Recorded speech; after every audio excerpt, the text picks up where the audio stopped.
우리가 사랑에 대해서 계속해서 말씀을 나누고 있습니다. 사실 많은 사람들이 세상을 살아가면서 또 사랑이라는 말을 많이 쓰죠. 우리가 듣고 싶은 말, 또 가장 감미롭고 달콤한 말, 사랑 아니겠어요? 그래서 사랑을 고백하고 결혼하고 또 사랑을 고백하고 인생을 살지만 이혼하는 사람이 자꾸 많아져요. 또 모든 것이 풍요롭지만 행복하지 않다는 사람이 많아집니다. 또 어떤 사람들은 결혼하지 말라고 이야기까지 해요. 이건 왜 그럴까요? 바로 가장 중요한 이유 중에 하나가 사랑이 뭔지를 모르는 거예요. 혹시 여기서 예배드리는 분들 가운데서 결혼하기 전에 또 연애하기 전에 사랑은 이것이다, 이런 배우고 알고 나서 사랑을 한 사람이 있습니까? 아마 없을 거예요. 그냥 사랑이 뭔지 모르지만 여하튼 많은 사람이 사랑이라는 말을 썼기 때문에 막연히 이것이 사랑이다 이런 마음 가지고 그냥 사랑한다고 이야기했고 또 사랑해달라고 이야기하면서 살아왔다는 거죠. 근데 문제는 사랑이 뭔지를 몰랐던 거죠. 배우지를 않았어요. 사랑이 어떤 모양인가를 몰랐던 거예요. 몰랐기 때문에 우리는 사랑이라는 단어를 썼지만 사실은 잘못된 사랑,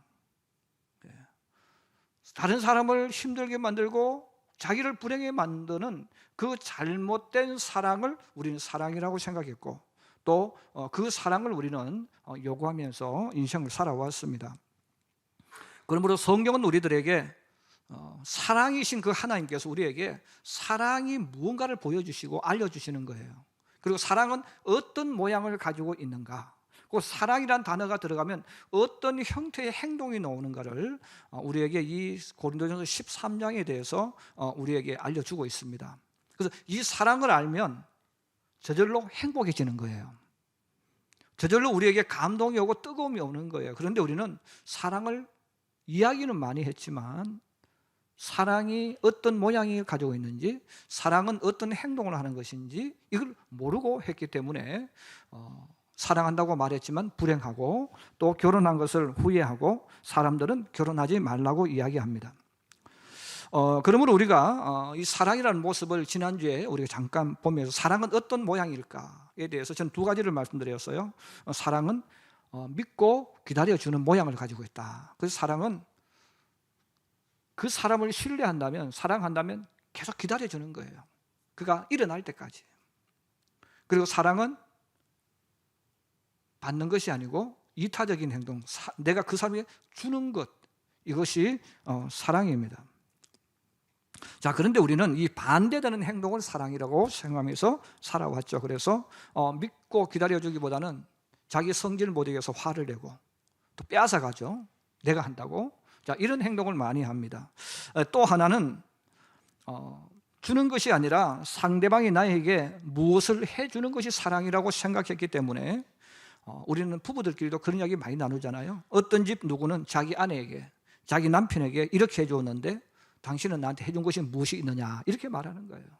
이렇게 말하는 그 사랑이 뭐예요? 변질된 사랑, 부패된 사랑, 잘못된 사랑이라는 거죠. 사랑은 그렇게 말한 자체가 이미 사랑이 아니라는 거예요.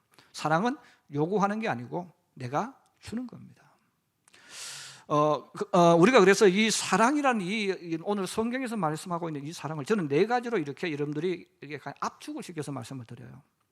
좀 더 넓게 여러분들이 해석할 수도 있을 거예요. 그런데 어쨌든 이 사랑의 모양을 우리가 가만히 알게 되어지면 사랑이라는 말 자체가 어떤 모양을 가지고 있고 어떻게 행동하는 게 사랑이라는 것은 여러분들이 이제는 알 수가 있다는 거예요. 그래서 이 사랑을 내가 공급하기만 하면 나도 살고 같이 걸어가는 사람도 같이 살게 된다는 거예요. 그래서 오늘은 제가 이제 세 번째와 네 번째, 그 세 번째와 네 번째지만 오늘은 첫째, 둘째라는 말로 이렇게 표현을 하겠습니다. 자, 그러면 사랑은 어떤 모양, 어떤 행동을 하게 될까에 대해서 이야기합니다. 한번 따라해 주세요. 진짜 사랑은 포근하고 따뜻한 것이다. 이 사랑의 모양은 어떤 것이라는 겁니까? 따뜻하고 포근한 것. 그럼 왜 사랑은 따뜻하고 포근할까? 이것은 바로 사람을 존중해주고 인정해주는 그 자체가 사랑이기 때문에 그렇습니다. 반대로 표현하면 좀 더 이해가 쉽습니다. 상대방을 무시하고 업신여기는 마음이 생기면 상대방을 무시하고 함부로 말하죠. 그 다음에 무례하게 행동을 하게 됩니다. 그리고 자기도 모르게 말이 쌀쌀맞게 나와요. 자기도 모르게 언어가 거칠게 나와요. 싸우자고 나오는 것이죠. 자, 이런 것은 상대방을 파괴시키는 것입니다. 그러면 오늘 성경은 우리들에게 사랑을 표현을 이렇게 했죠. 우리 한번 따라해 주세요. 사랑은 온유하며 시기하지 않으며 자랑하지 않으며 교만하지 않으며 무례히 행치 아니하며. 사랑은 사랑에 대한 이야기를 합니다. 여러분, 시기하는 것은 상대방을 나의 적으로 간주할 때, 나의 경쟁자로 생각할 때 나타나는 현상이 시기하는 거예요. 여러분, 자랑은 뭡니까? 상대방보다 나를 뽐내고 싶어 할 때 나타나는 거예요. 교만은 상대방을 무시하고 업신 여길 때 자기도 모르게 잘난 척하고 하면서 나타나는 행동이에요. 여러분, 무례함은 뭡니까? 상대방을 하찮게 여길 때 일어나는 행동들이에요. 결국은 시기하는 것, 자랑하는 것, 교만하는 것, 무례히 하는 것은 상대방을 무시하는 것, 상대방을 내 아래로 생각하는, 내 이용의 대상, 경쟁의 대상으로 할 때 나도 모르게 우리에게 나타나는 그런 현상입니다. 여러분, 내가 상대방이 나에게 무례히 했어요. 또 나에게 잘난 척했어. 그러면 그 사람이 가만히 있습니까? 안 있죠. 복수를 하잖아요. 누구에게? 나한테 그렇게 한 그 사람에게. 결국 서로 둘이 불행해지는 것입니다. 그러나 상대방을 있는 그대로 인정하고 존중하면 저절로 포근하고 따뜻해져요. 그리고 서로를 행복하게 만들고 행복을 느끼도록 만들어줍니다.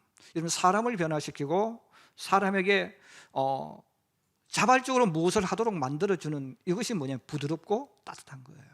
그래서 부드럽고 따뜻함이 내게 밀려오면 나도 모르게 더 주고 싶고 그를 더 높여주고 더 인정하고 싶은 이런 마음들이 우리 속에 일어납니다. 마태복음 26장 31절 이하에 보시면 예수님께서 십자가에 달리시기 전날 제자들과 마지막 만찬을 하는 내용이 나와요. 그럼 예수님께서 이제 십자가를 앞에 놓으시고 제자들과 함께 만찬하는 가운데 있습니다. 그 만찬하는 가운데서 예수님이 갑자기 심각하게 말씀하는 거예요. 오늘 밤에 너희가 다 나를 버리고 도망갈 것이다. 내가 목자를 치리니 양의 떼가 흩어지리라. 그러나 내가 살아난 후에 너희보다 먼저 갈릴리로 가리라 그랬어요. 자, 예수님이 이 말씀을 하시자 성질이 급한 베드로가 참지 못하고 곧바로 대답을 합니다. 선생님, 모두 선생님을 버릴지라도 나는 결코 버리지 않겠습니다. 베드로가 그렇게 대답을 하니까 예수님께서 베드로에게 말씀합니다. 베드로야, 내가 너에게 정말로 말하는데 오늘 밤 닭 울기 전에 너는 3번 나를 부인하게 될 것이다. 자, 그 말을 듣자 베드로가 더욱 호기롭게 자신만만하게 이야기하는 거예요. 선생님, 나는 선생님과 함께 죽을지언정 선생님을 부인하지 않겠습니다. 예수님은 더 이상 말씀을 하지 않으셨어요. 그리고 그 제자들과 함께 겟세마네 동산으로 가서 십자가를 앞에 놓으시고 온 힘을 다해서 기도합니다. 성경에는 그 기도하는데 얼마나 힘을 다해 기도했던지 이 몸에는 땀이 핏방울처럼 되도록 기도를 하셨다는 거예요. 자, 이렇게 기도하고 있는 그때 가룟 유다가 대제사장들의 하인들 손에 몽둥이를 쥐게 하고 로마 군사들 손에 칼을 쥐게 해서 예수님을 잡으러 온 거예요. 갑자기 아무런 준비가 되어 있던 상황 속에서 이 겟세마네 동산에 이렇게 로마 군사들과 대제사장 하인들이 가룟 유다를 앞세워서 딱 나타난 거죠. 여러분, 지금까지 베드로가 뭐라고 이야기했습니까? 선생님, 나는 선생님 지키겠습니다. 보호하겠습니다. 이렇게 말했어요. 자, 그렇게 말을 했던 베드로가 그 사람들이 딱 나타나자 이제 내가 모습을 보여줘야 되잖아요. 우리 예수님이 어떤 분입니까? 이 사람들이 왔다고 잡힐 예수님이 아니에요. 예수님은 로마군을 몰아낼 메시아인 거예요. 베드로 생각에. 그래서 베드로는 이 로마군들이 와도 우리가 충분히 싸워서 이길 수 있다. 이들이 기습을 해왔다 할지라도 로마군을 몰아낼, 앞으로 우리나라를 해방시켜줄 예수님이 여기 있는 한 우리는 이길 수 있다. 자, 그런 마음을 가졌기 때문에 그런 칼을 끄집어내고 칼로 내리쳐버렸습니다. 오는 사람에게. 근데 얼마나 검술이 뛰어난지 뒤를 잘라버렸어요. 여러분, 베드로가 칼을 들고 싸우기 시작하면 그럼 예수님이 당연히 어떻게 하실 겁니까? 칼 들고 싸울 거라고 생각했어요. 왜냐하면 그들이 생각하는 예수님은 이스라엘 민족을 해방시켜 주실 예수님이거든요. 그래서 베드로 칼을 가지고 말고의 귀를 자르는 그 순간부터 여기서 칼부림이 일어나고 예수님 중심으로 기적을 일으켜서 이들을 다 무너뜨리고 예수님이 로마를 무너뜨리기 위한 어떤 방법을 강구할 것을 생각한 거예요. 그런데 베드로 칼을 끄집어내서 싸움을 한 거죠. 근데 베드로가 칼을 휘둘렀는데 예수님께서는 그 떨어진 말고의 귀를 잡으시고 돌을 붙여주시면서 베드로에게 칼을 쓰지 말라는 거예요. 그리고 오히려 그 자리에서 그냥 붙잡혀 버린 겁니다. 로마군을 몰아내고 이스라엘 나라를 회복한 메시아로 생각했는데 어떤 힘을 가지고 이스라엘을 해방시켜준다고 베드로가 생각하고 칼로 휘둘렀는데 오히려 예수님은 칼도 쓰지 않고 기적도 베풀지 않고 그냥 힘없이 붙잡혀 버렸어요. 그 예수님의 모습을 보고 여러분 제자들이 얼마나 놀랐겠어요. 그 성경은 그렇게 표현했어요. 호언장담하던 베드로와 제자들은 예수님을 버리고 다 도망가 버렸다. 우리가 이길 줄 알았는데, 예수님이 여기서 무언가를 보여주실 줄 알았는데 아무것도 보여주지 않았습니다. 오히려 힘없이 붙잡혀서 끌려가 버린 거예요. 도망가던 베드로가 다시금 군중들의 뒤를 따라 설금설금 따라왔습니다. 오니까 예수님을 그들이 끌고 대제사장 집으로 들어갔습니다. 그런데 베드로는 대제사장 집에 들어갈 수가 없죠. 마침 누가 있었냐면 요한이 있었습니다. 그런데 요한은 집이 이 안드레와 야고보와 요한의 집은 부자입니다. 그래서 이 대제사장 집과 친한 거예요. 그래서 요한이 베드로가 부탁을 하니까, 야 요한아, 내가 저기 들어가야 되는데 내가 들어갈 수 없으니까 너가 잘 알잖아. 그러니까 나를 들어갈 수 있게 해달라. 이렇게 부탁을 하니까 요한이가 자기가 아는 여종 하나를 데리고 와서 이 사람 좀 집에 들어가게 해달라고. 이렇게 해서 베드로가 대제사장 집에 들어가게 되어졌습니다. 날씨가 추웠던 그때 불을 쬐고 있을 때 옆에 있던 어떤 하인 하나가 물었어요. 너도 갈릴리 사람 예수와 함께 있었지? 갑자기 옆에서 여러분 어떤 사람이 딱 치고 들어오니까 이 베드로 깜짝 놀랐습니다. 그래서 그는 말합니다. 아니야, 나 몰라. 너 지금 나한테 무슨 말을 하고 있는 거야? 하고 발뺌을 했어요. 그런데 마침 그 현장에는 말고와 함께 왔던 말고의 친척이 있었습니다. 그는 그 현장에서 예수님을 본 거예요. 또 칼로 내리치는 거 다 보았잖아요. 그 칼로 본 그 사람이 베드로에게 말합니다. 이 사람 무슨 이야기 하느냐? 내가 겟세마네 동산에서 너를 보았다. 너 그때 예수님과 함께 있었지 않느냐? 내가 다 보았어 하고 이야기하니까 베드로가 맹세하면서 또 부인합니다. 아니야, 나 예수라는 사람을 알지 못해. 나 예수 몰라. 자, 그렇게 말하자 옆에 있던 한 사람이 얼굴을 빤히 쳐다보고 말합니다. 아니야, 지금 너가 하는 말을 들어보니까 너는 갈릴리 사람이야. 왜냐하면 예루살렘에 사는 사람 언어와 갈릴리 사는 사람은, 갈릴리 지방이잖아요. 저 먼 변두리 지역이 언어가 달라요. 같은 말이지만 표현 방법이 좀 사투리가 있잖아요. 금방 표현하는 거죠. 그 옆에 있던 사람이 말해, 야 지금 너 갈릴리 사람 방언 쓰고 있잖아. 너 예수와 같은 사람이야. 이렇게 말을 했어요. 그러니까 베드로가 성경 그렇게 말합니다. 저주하고 맹세하면서 그는 또 말합니다. 아니야, 나는 예수라는 사람은 몰라. 내가 예수라는 사람을 알면 내가 이렇게 하겠다. 나 예수 몰라. 이렇게 말했단 말이에요. 베드로가 그렇게 세 번째 부인하는 그 순간에 닭울음 소리가 들렸어요. 꺾여요 하고 닭울음 들렸어요. 이 닭울음 소리가 딱 들리는 그 순간에 앞에 있던 예수님께서 뒤를 돌아보신 거예요. 여러분, 그 지금 예수님 바로 앞에 있었기 때문에 베드로가 하는 말 다 들었겠습니까? 안 들었겠습니까? 그게 다 들려죠. 왜? 지금 베드로와 이 하인들이 하는 이야기는 소곤소곤 하는 이야기가 아니고 모든 사람들이 듣도록 큰 소리로 이야기하는 거예요, 지금. 근데 꺾이하는 소리가 들리는 그 순간에 앞에 있던 그동안 가만히 있던 예수님이 뒤를 이렇게 돌아보았습니다. 뒤에 있던 베드로와 눈빛이 마주친 거예요. 예수님의 눈빛과 베드로의 눈빛이 딱 마주치는 그 순간에 베드로가 잊어버렸던 예수님 말씀이 생각난 거예요. 오늘 밤 닭 울기 전에 너가 3번 나를 부인할 거다. 그 말이 생각나는 거예요. 근데 그 말을 듣고 베드로가 밖으로 뛰쳐나가서 심히 통곡하고 했다. 심히 통곡했다고 이야기했어요. 여러분, 통곡했다는 말은 무슨 말입니까? 가슴을 치면서 큰 소리로 또 울고 울었다, 그 뜻입니다. 이런 남자가 큰 소리로 울고 또 우는 경우는 잘 없어요. 정말 그의 가슴 속에 어떤 것이 나타날 때 이렇게 일어나는 거 아니겠어요? 근데 성경이 말하는 거예요.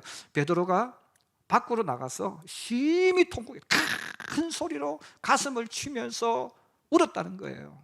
이런 베드로가 왜 그렇게 울었겠어요? 바로 자기를 돌아본 예수님 눈빛 때문에 그런 거예요. 예수님 베드로가 하는 말을 다 들었어요. 그 베드로가 하는 말을 다 들은 그 예수님께서 베드로를 딱 돌아보셔서 둘이 딱 눈빛이 마주쳤는데, 그 예수님께서 베드로를 보는 그 눈빛이 이런 비웃는 눈빛이었을까요? 실망의 눈빛이었을까요? 아니죠. 내가 이런 실수하기 전에 늘 나를 바라보아 주셨던 그 주님의 따뜻한 눈빛이었던 거예요. 내가 지금 세번 잘못했잖아요. 내가 지금 뭔 큰 실수를 한 거예요. 그럼에도 불구하고 내 그런 모든 소리를 다 들으신 그 예수님께서 나를 바라보시는데 그 눈빛은 전에처럼 따뜻한 그 눈빛인 거예요. 부드러운 그 눈빛이었어요. 부드럽고 따뜻한 그 눈빛을 보는 그 순간에 베드로는 견디지 못하는 거예요. 그래서 가슴을 치며 통곡하면서 울었다는 것입니다. 베드로를 향한 예수님의 포근하고 따뜻한 사랑은 여기서 끝나지 않습니다. 예수께서 십자가에 달려 돌아가신 후에 이 큰 낙심 그리고 죄책감을 가진 베드로는 동생과 또 이 야고보와 요한과 함께 갈릴리로 돌아가서 고기잡이를 합니다. 밤새도록 고기를 잡는데 고기를 한 마리 잡지 못했어요. 근데 저 앞에서 어떤 소리가 들려와서요. 얘들아, 그물을 배 오른편에 던지라. 그러면 고기가 많이 잡힐 거야. 그 소리가 들려오니까 이들은 아무 생각 없이 누군가 하는 그 이야기를 듣고, 그래 어차피 못 잡은 고기니까 그물을 배 오른편에 한번 던져보자 하고 그물을 배 오른편에 던졌는데 고기가 가득 잡혔어요. 그물이 잘 끌려오지 않을 만큼 고기가 많이 잡혔습니다. 그때 머리 회전이 잘 돌아가던 요한이 자기도 모르게 생각이 난 거예요. 언제? 자기가 처음 주님 만났을 때, 자기를 부르던 그때 그 밤이 생각난 거예요. 그때도 예수님 찾아오셔서 말씀하셨잖아요.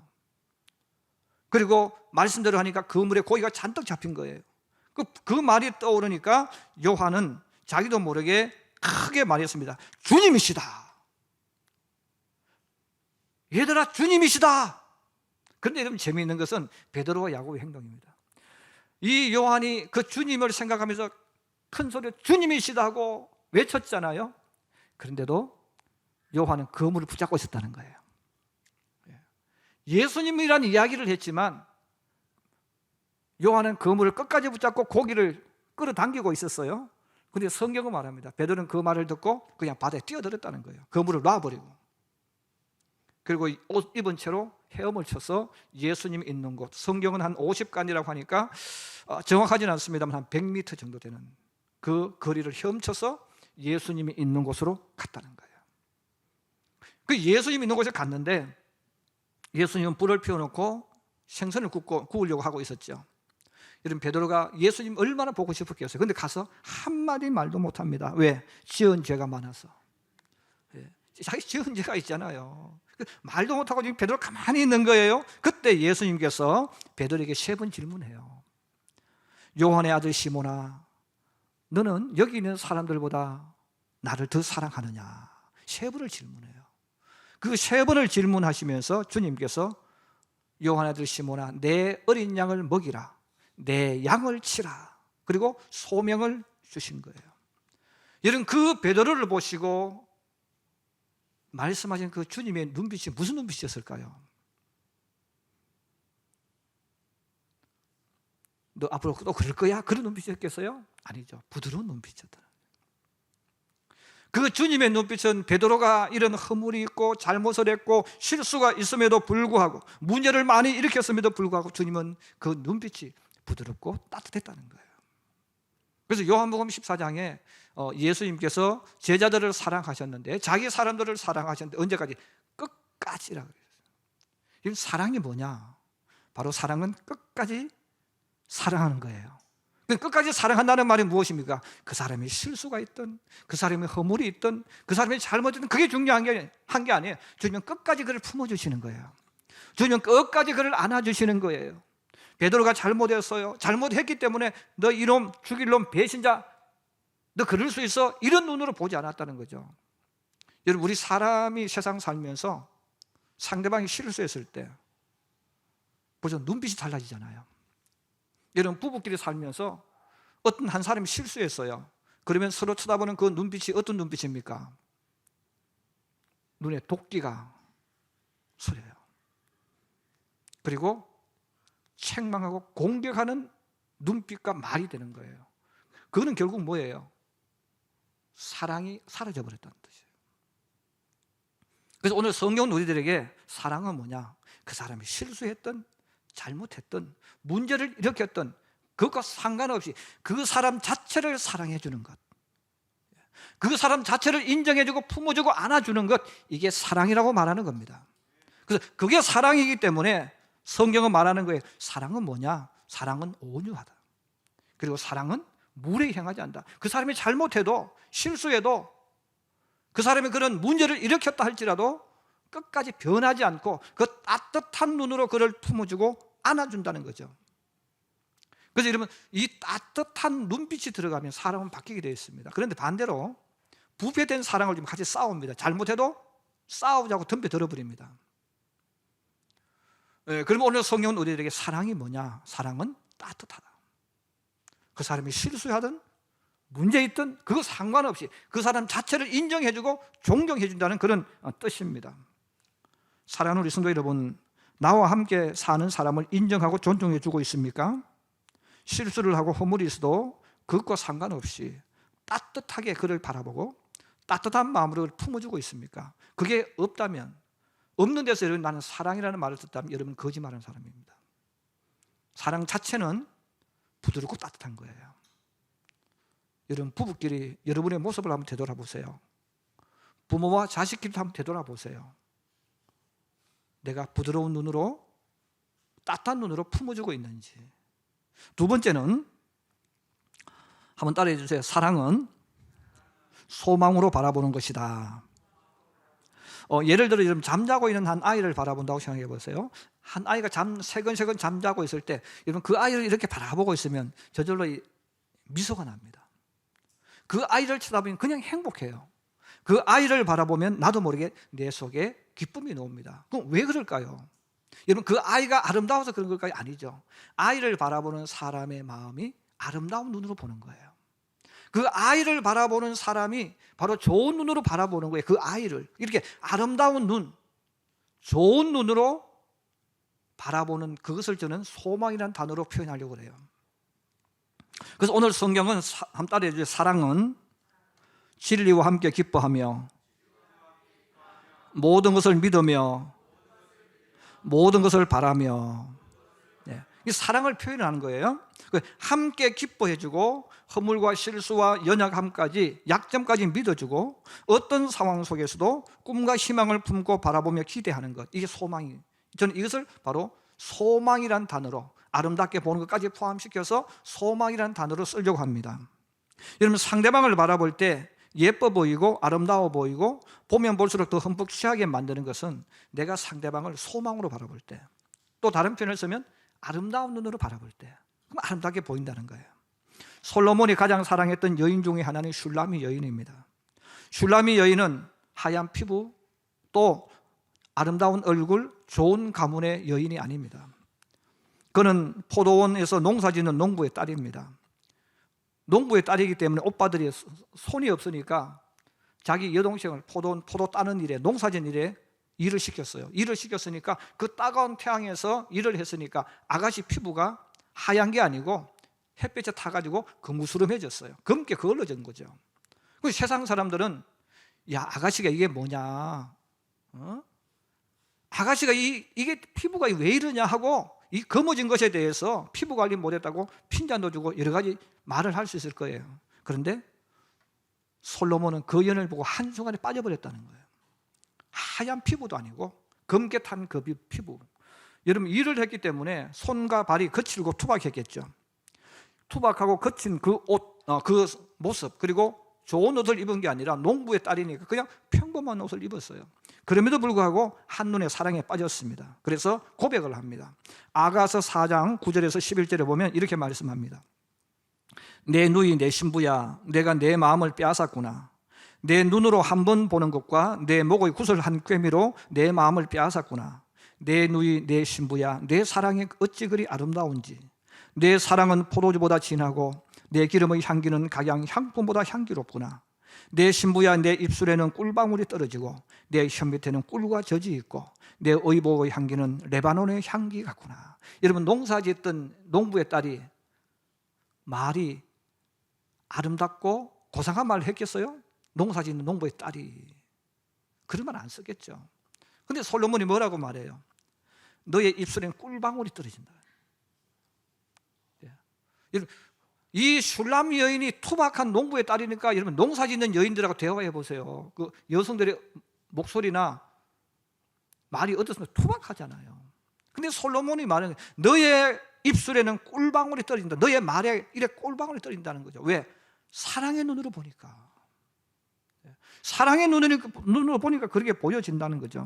사람은 미움과 나쁜 눈으로 바라보면 좋은 것은 보이지 않고 나쁜 것만 보여집니다. 미운 것만 보여지고 나쁜 것만 보여진다면 서로 불행해질 것은 뻔한 것이죠.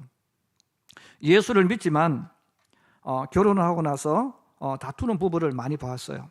또 서로 불행하다고 너를 만나서 내 인생이 잘못되어졌다고 말하는 부부도 많이 보았습니다. 이렇게 말하는 사람은 그 사람의 사랑의 눈이 변질되었기 때문입니다. 연애할 때 보았던 사랑의 눈이 나쁜 눈으로 변질되었기 때문에 그래요. 세상을 살아가면서 특별히 배우자의 약점과 문제점이 자꾸 눈에 들어온다면 내가 이미 사랑에 문제가 있다는 빨리 깨달아야 됩니다. 그런데 우리들은 내가 문제가 있는 게 아니고 저 사람이 문제가 있다고 이야기해요. 왜? 내가 변질된 사랑, 잘못된 사랑을 하고 있지만 진짜 사랑이 무언가를 모르니까 그렇게 이야기하는 거죠. 연애할 때, 결혼할 때 사랑의 눈으로 아름답게 보여졌기 때문에 사랑했고 결혼했지 않습니까? 그런데 지금 살면서 약점과 문제점을 본다는 말은 어느 순간 내 눈이 지금 잘못되어졌다는 거예요. 여러분, 연애할 때도 결혼할 때도 똑같은 약점을 그대로 가지고 있었어요. 똑같은 문제점을 그대로 가지고 있었어요. 근데 그때는 왜 안 보였습니까? 있었는데 왜 안 보였겠어요? 사랑의 눈으로 보니까, 소망의 눈으로 보니까 안 보여진 거예요. 또 보여줘도 별거 아니거든요. 근데 지금은 왜 그게 크게 부각되어집니까? 내 눈에 병이 든 거예요. 내 눈에 부패되어진 거예요. 내 눈이 잘못되어졌으니까 자꾸 나쁜 것만 보이는 거죠. 또 나쁜 것이 보여지니까 그게 크게 부각되어지니까 산원이 모산이 그러는 거죠. 그럼 결국 누가 문제입니까? 내가 문제가 있는 거예요. 근데 우리는 내가 문제가 있다고 느끼는 것이 아니고 너가 문제 있다고 말하는 거예요. 스바냐 3장 17절에 하나님께서 이스라엘 민족을 얼마나 사랑하는가를 말씀합니다. 우리가 너무나 잘 아는 요절이죠. 너의 하나님 여호와가 너의 가운데 계시니 그는 구원을 베푸실 전능자시라. 그가 너로 말미암아 기쁨을 이기지 못하시며 너를 잠잠히 사랑하시며 너로 말미암아 즐거이 부르며 기뻐하시리라 그랬어요. 여러분, 이스라엘 백성이 정말 기뻐할 만큼 잘했습니까? 아니죠. 계속 문제를 일으켜, 말씀을 일으켜, 말씀을 듣지도 않아요. 근데도 하나님 뭐라고 말씀합니까? 나는 너를 보면 기쁘다는 거예요. 나는 너를 보면 웃음이 나온다는 거예요. 왜? 사랑의 눈으로 보니까. 여러분, 하나님이 우리를 보실 때 사랑의 눈으로 우리를 바라보시는 거예요. 하나님은 나를 바라보실 때 사랑의 눈으로 바라보는 거예요. 사랑의 눈으로 바라보니까 내가 어떻다는 겁니까? 나를 볼 때마다 너무 기쁘다는 거예요. 나를 볼 때마다 너무 행복하다는 거예요. 그래서 나를 볼 때마다 너무 기쁘고 즐거우니까 하나님께서 나 때문에 노래 부르신다는 거죠.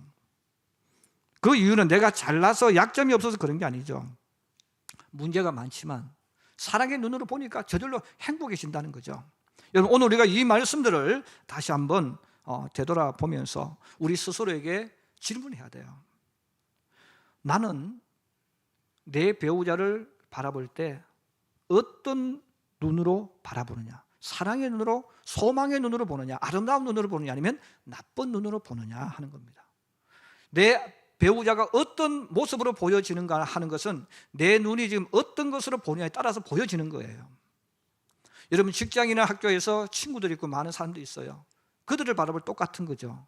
내가 어떤 눈으로 바라보냐에 따라서 그 친구나 동료가 적으로 보일 수도 있고 내 편으로 보일 수도 있고 나를 행복하게 만드는 존재로 보여줄 수 있는 거예요. 이것은 내가 사랑의 눈으로 보느냐, 아름다운 눈으로 보느냐, 소망의 눈으로 보느냐 달라진다는 거죠. 우리 부모들이 마찬가지예요. 우리 부모들이 자녀를 바라볼 때도 한숨 쉬는 부모가 많아요. 왜 한숨을 쉬겠어요? 소망의 눈으로 안 보니까 그래요. 여러분, 자녀가 있다는 것 자체가 행복입니다. 여러분, 자녀가 있다는 자체가 기쁨이란 말이에요. 여러분, 우리가 돈이 아무리 많고 성공했다고 해도 자식이 없으면 기쁨이 될 수가 없잖아요. 있어주는 것 자체가 축복인 거예요. 그런데 어느 순간부터 우리가 좋지 못한 눈으로 보는 거죠. 좋지 못한 눈으로 보니까 모든 게 못마땅해. 못마땅해. 그 못마땅하니까 볼 때마다 짜증내고 말이죠. 그런데 여러분, 사랑의 눈으로 보면 얼마나 이쁜지 몰라. 있는 것 자체, 건강한 자체, 이 자체가 행복인 거예요. 이런 부모가 자식을 볼 때 똑같은 거예요. 우리 부모가 돈 없어도 배운 것 없어도 있다는 것 자체, 사랑의 눈으로 보면 얼마나 행복한지 몰라요. 그렇습니다. 오늘 하나님은 우리들에게 사랑에 대한 이야기를 해주시면서, 그럼 사랑은 뭐냐? 내가 너를 사랑한다는 말은 사랑의 눈으로 본다는 거예요. 사랑의 눈으로 보면 정말 좋고 행복합니다. 우리 부모도 똑같죠? 그래서 자녀를 사랑의 눈으로 보면 그냥 자녀를 볼 때마다 그냥 행복해요. 공부 꼴찌해도 좋아. 1등하면 더 좋고. 그렇잖아요. 여러분, 꼴찌해도 행복하고 1등해도 좋아. 그리고 소망으로 가지고 바라보기 때문에 여러분, 꼴찌한다고 인생 망치는 게 아니에요. 1등하면 1등한 대로 좋고 꼴등하면 꼴등한 대로, 이 아이는 앞으로 어디 가도 절대로 꼴찌하지 않을 아들. 그렇잖아요. 여러분, 꼴찌한 아들은 앞으로 아무리 노력 안 해도 꼴찌 될 확률이 없어. 이 아이는 올라갈 확률만 남아있는 아들이에요. 여러분, 사랑의 눈으로 보면 아름답게 보이는 거예요. 그런데 다른 눈으로 보면 다 흠이 있어. 문제. 어차피 우리는 이 땅 살아갈 때 저도 여러분도 다 흠을 가지고 있어요. 다 문제를 가지고 있어요. 근데 그걸 꼬집어내고 그것을 이야기하면 불행해지잖아요. 그건 사랑이 아니라는 거예요. 그래서 오늘 하나님은 우리들에게 이 사랑의 모습을 이야기합니다.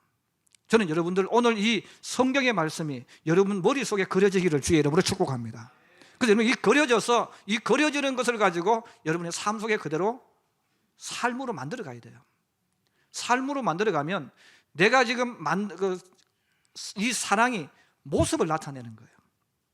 그래서 사랑이 모습을 나타내기 때문에 그 사람이 들어가는 곳에는 사랑이라는 말을 안 써도 저절로 사랑이 만들어지고 내가 사랑을 누리게 되어지고 함께 사는 사람도 사랑 속에 거하게 되어집니다. 여러분, 오늘 우리에게 주신 이 말씀을 다시 한번 기억해서 사랑을 모르고 사랑이라는 말을 쓰는 사람이 아니라 이 사랑이 얼마나 고상하고 이 사랑이 얼마나 아름답고 이 사랑이 들어가면 반드시 살아나는, 생명이 살아나고 행복이 꼽힌다는 것을 여러분 기억하셔서 이것이 없다 말하면 사랑이 없었구나, 사랑이 병들었구나, 이렇게 받아들이면 돼요. 여러분, 예수 믿는 우리의 모습이 주님을 닮았다면 이 사랑이 가득해야 될 줄로 믿습니다. 이 사랑 가지고 여러분 가족끼리, 부부끼리, 또 직장에 만나는 사람들끼리 이 사랑을 여러분 공급함으로 여러분들 때문에 생명이 살아나고 여러분들 때문에 행복이 살아나고 여러분들 때문에 기쁨이 살아나고 소망이 살아나도록 넘치도록 만들어가는, 천국을 만들어가는 예수의 사람, 하나님의 사람들이 되기를 주님의 이름으로 축복합니다. 축복합니다.